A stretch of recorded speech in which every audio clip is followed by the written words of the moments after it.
Selection began Monday morning in New York City, Lower Manhattan, at the courthouse. There were 150 potential jurors in the building. And there's a lot of ways to do jury selection. It really just depends on the context, depends on the level of court, it depends on all the things. But in this case, they had 150 jurors sit in a room or sit in several rooms and fill out a questionnaire. And the questionnaire is used as a way of gauging whether someone is appropriate to even be selected for the jury. Before they do the actual selection, it's like, are you even in the mix? So they took these 150 potential people and they asked them some questions. One of the questions is, how well do you know Diddy? How well do you know Sean Combs?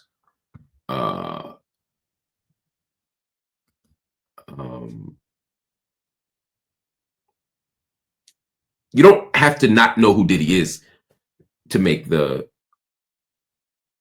cut. In fact, I would argue, if you said, I have no idea who Sean Combs is, I have no idea who Diddy is, that would be a red flag for me.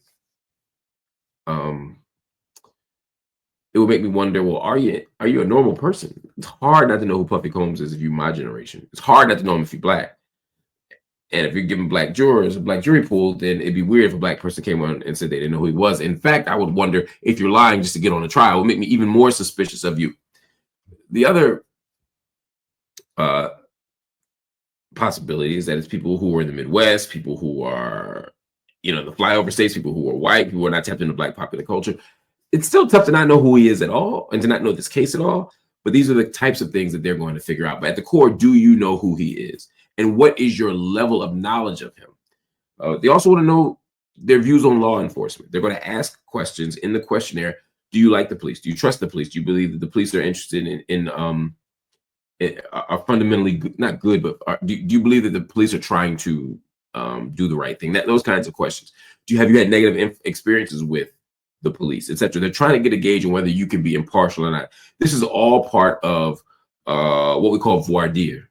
Voir dire is a term in common law. Literally means speak the truth, but it's a term used to describe the kind of procedural stuff that happens when you're picking a jury pool. They want to know whether you're intellectually competent to stand trial, right? Whether you're sane and stable. They want to know whether you could be impartial for a trial. Again, you don't have to not have an opinion on the world. It's impossible for the last 16 months to have witnessed what happened with Diddy and not have an opinion on it. It doesn't mean that you have to go in. For the last 16 months, you have to be like, I don't know who right, I don't know who wrong, I don't know if he did anything wrong. No, but you have to be able to keep at arm's length those things. You don't have to be what's the word? They want you to be objective and fair, but not objective in the sense of like, I don't have a take, but objective in the sense of I can keep my take at arm's length and weigh the evidence that's presented to me and not allow my preconceived notion to over determine what I'm going to or how I'm going to evaluate the evidence. They're also going to talk about evidence. They're going to talk about lots of stuff. And in the process of voir dire, you can typically, the prosecution and the defense can send people home just because, without an explanation. But then after that, you're going to need some kind of cause. You're going to need some kind of reason, some kind of purpose to send people home. And that's where it gets super interesting. And that's where the judge will have to intervene as well at times. So all of this is happening there. They also were asked whether they had experience with sexual assault, specifically whether they had suffered one. Again, a person who's been sexually assaulted, it isn't to say that they can't be objective in this trial, but because of what's happened with Diddy, because of what's going on, it's much harder. It's much harder to say that you're going to be objective if that's happened to you. Just like it would be hard to say you'll be objective if you work for Bad Boy Records. Can you imagine like Dylon being in a jury pool? Like it wouldn't make sense. They were also given something else. So this is what I thought was super interesting. They were given at least 190, the list of more than 190, close to 200 celebrities and other public figures, just famous people, and asked, who do you recognize? Who do you recognize?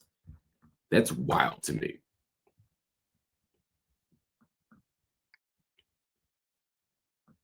So you might wonder who was on the list. Well, I got a few of the names. I got a few of the names. You know, ready? Okay.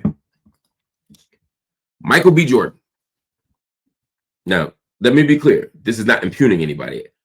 I don't know why they asked these people's names. It could just be, I want to get a sense of how much you know famous people. It doesn't mean these people have anything to do with Diddy. It doesn't mean they don't. I have no idea. I don't think Michael B. Jordan is implicated in this at all, just based on what I've heard, based on what I know. I think it was just like, how many black people do you know? How many famous people do you know? And it's also kind of like, let's see how honest you are. Because you tell me you've heard of Kid Cudi, who was on the list, but you've never heard of Diddy, I'm going to be asking some questions. It makes me not question. It makes me not trust you. But Kid Cudi obviously is implicated in this because he's been accused of dating. I'm sorry. He has been. Diddy has been accused of doing acts of harm or threatening to do acts of harm, depending on who you ask. To Kid Cudi, allegedly blowing up his car, all that stuff. Who knows what's true? But they said, "Do you know who Kid Cudi is?" He's on the list. They said, "Do you know Michael B. Jordan?" He's on the list. They said, "Kanye West." He's on the list. I said, "Mike Myers." Mike Myers. I thought that was strange. Mike Myers. If you don't know Mike Myers, think Austin Powers. If you don't know Mike Myers, for me, it was really, what was it? Wayne and Garth. Wayne and Garth. Excellent. Wayne's World. Wayne's World. That's what I think of when I think of Mike Myers. Maybe a little Shrek, but like really for me, it's Austin Powers and Wayne's World. But anyway. Mike Myers, Michael B. Jordan, Kanye. These are the people they named. Now, it's not clear the how and the why. It's not clear the how and the why. Now, Michael B. Jordan is alleged to have gone on a date with Cassie in 2015, and apparently Diddy was upset about it. Kid Cudi, I mentioned already about the blowing up of the car. So there is some connection with some of these people, but it's not clear exactly how. Michelle Williams was mentioned, one of the singers of Destiny's Child, and a wonderful gospel singer in her own right. Shout out to Michelle. Lauren London, Dawn Richard from Bad Boy Records, and from what's that group called Last Train to Paris, and Danity Kane. So I'm trying to think of. Dallas Austin was mentioned, and of course a bunch of Diddy family members were mentioned. Now, what was interesting, according to the reporters, again, I wasn't there, but according to the reporters, what was interesting also was that a lot of the jurors, a surprising number, as they say, were not familiar with any of the names. So you got a juror. Imagine a potential juror saying, "No, I don't know who Dallas Austin is." You can see that. I don't know who Dawn Richard. I don't know who Lauren London is. I don't know who Michelle Williams is. Okay, maybe. I don't know who Mike Myers is. Okay, it's a stretch, but I don't know who Michael B. Jordan is. I don't know who Kanye West is. I don't know who Kid Cudi is. Fine, right? So if none of these names are known, then my first thought is somebody lying or somebody's a space cadet. They're so far out of the realm of the normal, that I don't want them to have any parts of it. Anyway, 32 jurors were interviewed by the judge, Aaron Subramanian. Now, here's what's interesting. During those interviews, several of the jurors did say that they had been sexually assaulted or harassed in the past.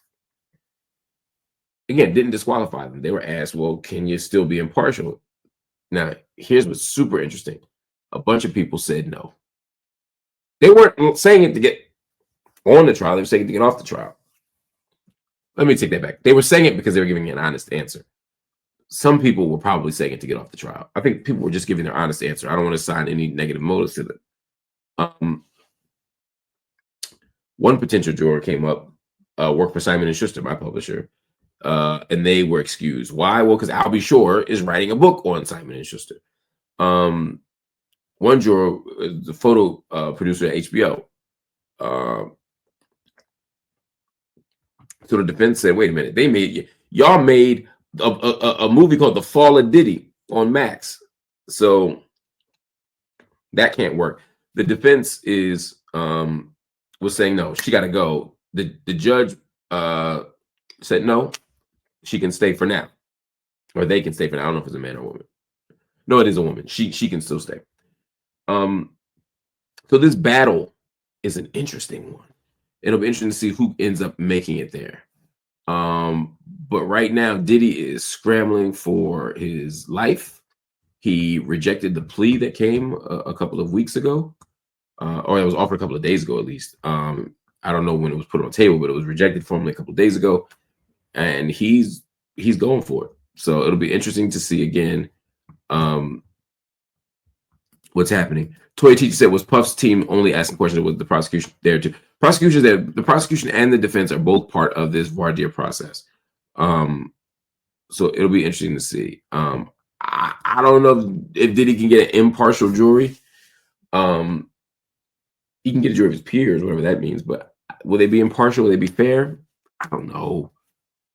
I don't know if anybody as famous as Diddy in a case as famous can ever be. I'm not saying that to defend Diddy or to feel sorry for him. It just seems like a reality of a situation. But I hope the jury does look at the facts and arrive at an answer that is fair and just, because Diddy is throwing everything at everything but the kitchen sink.